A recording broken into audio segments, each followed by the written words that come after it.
Hi, good evening, everyone. Warm welcome to Prime Business. Coming up, economist Professor Lord Mensah Lord's government's decision to opt for debt reprofiling rather than debt exchange program with external creditors.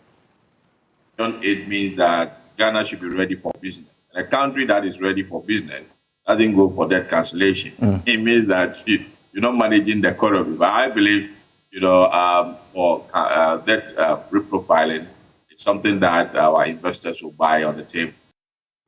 Government outlined some tough measures to check spending this year as calls grow for expenditure cuts because of domestic debt exchange program. Also, some staff of Vodafone Ghana uncertain about their future with the company following approval by the National Communications Authority to sell the Vodafone to Telecel. We've got details of these and many others shortly. Thanks very much. You could stay with us. I am Pious Kojo Backah. On to our very first story. Economist Professor Lord Mensah has indicated that government opting for debt reprofiling gives Ghana some leverage to borrow on the international market. This follows the recent assurance by the Finance Minister Ken Ofori-Atta saying government is targeting reprofiling of Ghana's debts from G20 developing countries rather than outright cancellation. According to him, this is the way to achieving government's agenda, Ghana Beyond Aid. I think looking at the global trend now, reprofiling has been the order of the day. And if you listen to our, president some time ago, he said Ghana Beyond Aid. And Ghana Beyond Aid means that Ghana should be ready for business. And a country that is ready for business doesn't go for debt cancellation. It means that you're not managing the economy. But I believe, for debt reprofiling, it's something that our investors will buy on the table. Let's move to the IMF program now, because the finance minister now says is targeting March 2023 instead of the February announced by the president earlier. Looking at how things are going in terms of our debt exchange program, where do you think, or when do you think we are likely to see this happen? I think the time that has been set by the finance minister is quite overly optimistic. I mean, March is too early. Looking at the way we are at manner, we're going through even the domestic, debt restructuring or debt exchange program. Look at the investor identification, how we are struggling with it. And I believe that the March is overly optimistic. And we should look at somewhere middle of, this year, getting to the latter part of the last quarter of the year. I want to know how this may reduce the level of confidence in the sector, and if it will, what will be the impact? As we speak now, it has, there's an impact, and you can see treasury bill demand swelling. That tells you that investor confidence has moved from long-term, government instrument to short-term. So you see people doing more of 91-day and then, rolling over. So if you look at the interest rate structures, you can see that, the bonds rates are coming down. Are we giving too much, would you say, as a country in terms of getting the IMF program? Yes. I mean, we're giving more. And of course, giving it more means that we anticipate a certain reward into the future.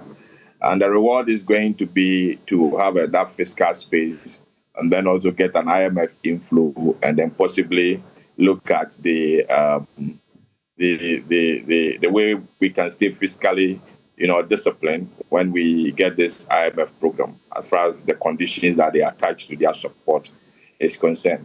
But then we're giving so much because the exercise that is going on, of course, as your earlier questions, indicate, will affect investor confidence. That is why, I look at this exercise as an economic exercise, which we are looking out for a benefit that I've already indicated. But then the cost is to ensure that we maintain investor confidence throughout, the exercise, so that, after the exercise, we can bounce back as expected. Because the interest rate and all those that are going to be slashed, if we don't tend to be, find our feet back, the economy, it will be a double loss to the investor.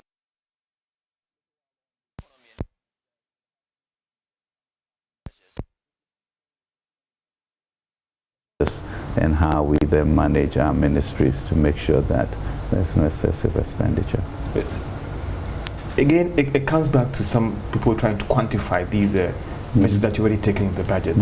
And they see that it is still not enough, and maybe looking at the challenge that we are in, a lot can be done. The issues about ministers being moved around is the prerogative of the president, but when it comes to the expenditure of the ministries, agencies, so I would say the ball is in your courts. There can be further squeeze as well to demonstrate our commitment and to share the burden, because then some are saying that the alternative to this debt exchange program, a partial one, is also government taking some cuts as well. It's more true. I mean, cuts. George, if you look at, I think we have a 2 to 3% GDP reduction in expenditure, if you look at that.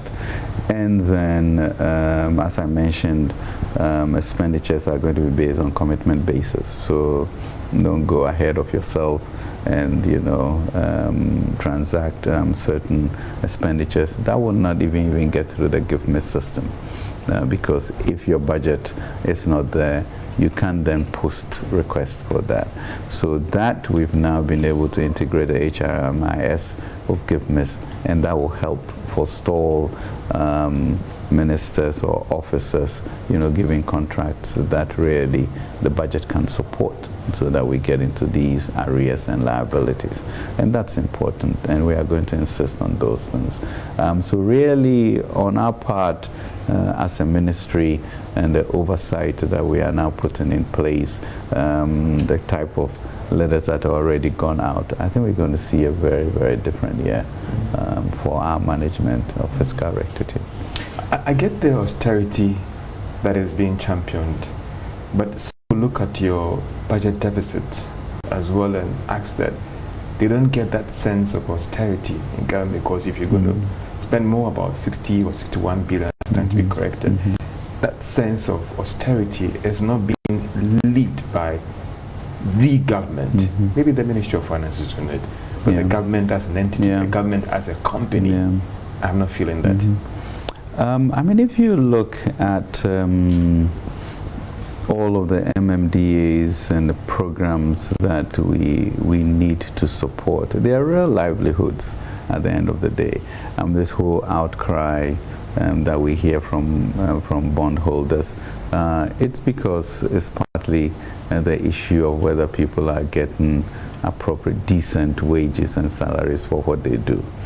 And even though I would admit it's not decent, the quantum in the end ends up being quite significant for a percentage of revenue that we have.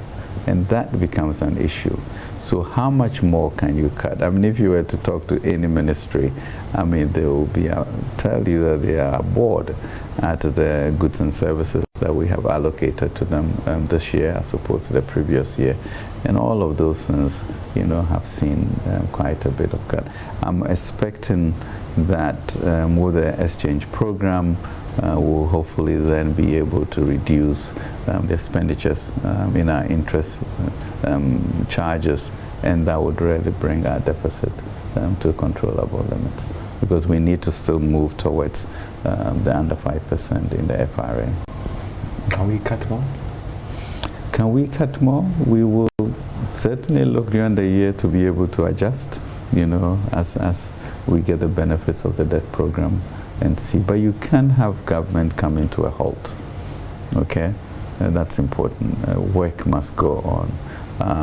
And you can't do an austerity program and not be conscious of social protection that we have to do, but that has to be done efficiently.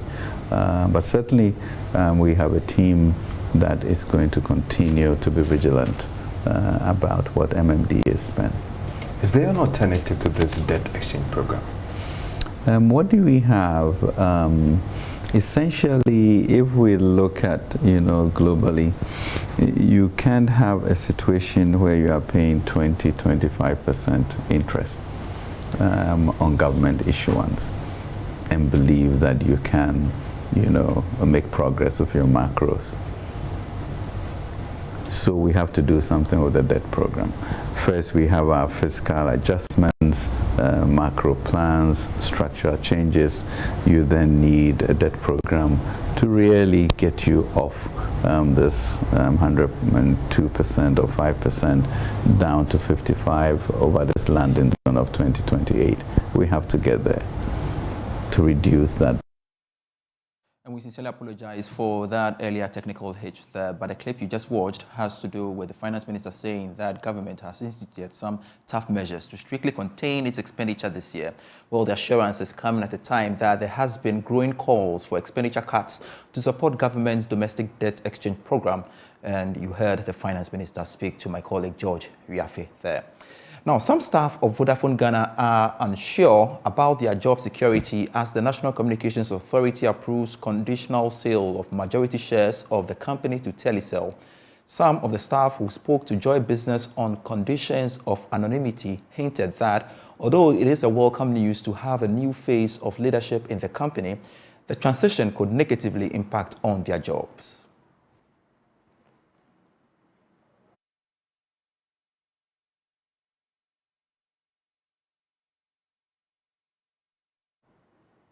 Now, the policy rate of the Bank of Ghana is likely to go up for the 7th time since November 2021.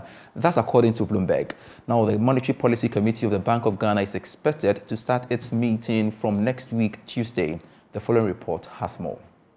According to a report, a higher than expected jump in inflation in the last 2 months of 2022 and renewed weakness in the cedi will push the policy rate up from 27%. Any increase in the policy rate will mean loans will become more expensive. Head of Research at Standard Chartered Bank in charge of Africa and Middle East, Raziak Khan, is also projecting a 200 basis point increase in the policy rate to a peak of 31% by March. She added, the longer the debt restructuring takes, the higher the pressure on the cedi, forcing the Bank of Ghana to tighten the policy rate further. Meanwhile, the monetary policy of the Bank of Ghana is expected to begin its quarterly meeting from Tuesday, January 24 to Friday, January 27 to review developments in the economy. Now, partner corporate transactions and investment banking at Bridgewater Advisors Limited, Prosper Melome, is urging businesses to manage their debt profiles to prevent debt distress in an austere economy. He spoke earlier on the marketplace. The economic times are hard, and when we talk about financial distress, we are looking at a business's inability to meet its obligations as and when they fall due, right? So this is the core of it. Now, there are a number of things that may lead to distress for businesses. The chief amongst these reasons is overborrowing, debt, large debt. So when you are over-leveraged as a business, I think that's a classic case of Ghana, okay, on a national level. Okay. So we have a lot of debt. So that's reason number one. Reason number two are macro issues. So when the macro environment is not good, I mean, if you look at the fundamentals currently of our economy, it's not the best. So these are some of the reasons that businesses, but there are also other reasons as combination, number of issues. You have poor management, industry-related issues. There's even things such as regulations within a space that can cause businesses to go into distress. All right, so when you find yourself in this situation, what do you do? Well, there are a lot of options. It depends on where the business is in terms of, there's a distress spectrum. So we have businesses that may be mildly distressed, that may be moderate or severe. All right, the decision as to how to handle distress varies. So in a mild case, for example, it may be due to cash flow issues within the cash cycle of the business. So you're looking at managing or adjusting liquidity within that space. As it gets severe, there are also other things that must be done to deal with this. But generally, if you look at the causes that I mentioned earlier, with regards to what causes financial distress, we are looking at number one, the high borrowing. Okay. Number two, the issues as it pertains to the macro environment, and then other factors. Okay. So if you manage your debt profile, borrowing within debt capacity, you are able to handle issues with distress. If you go out of your debt capacity, then that becomes extremely challenging. And what are the options for you? Oh, we have a number of options. I mean, currently, I'll talk about the Corporate Insolvency and Restructuring Act, called CIRA, that was passed in 2020. Okay. Now, this act is supposed to give room for businesses to navigate the issues of distress, particularly in the event of insolvency. So within insolvency, we are talking about when you have a negative net worth, where you have your liabilities bigger than your total assets, your total liabilities higher than your total assets. In that situation, SIRA allows you as a company, particularly a limited liability company, to invoke going into administration as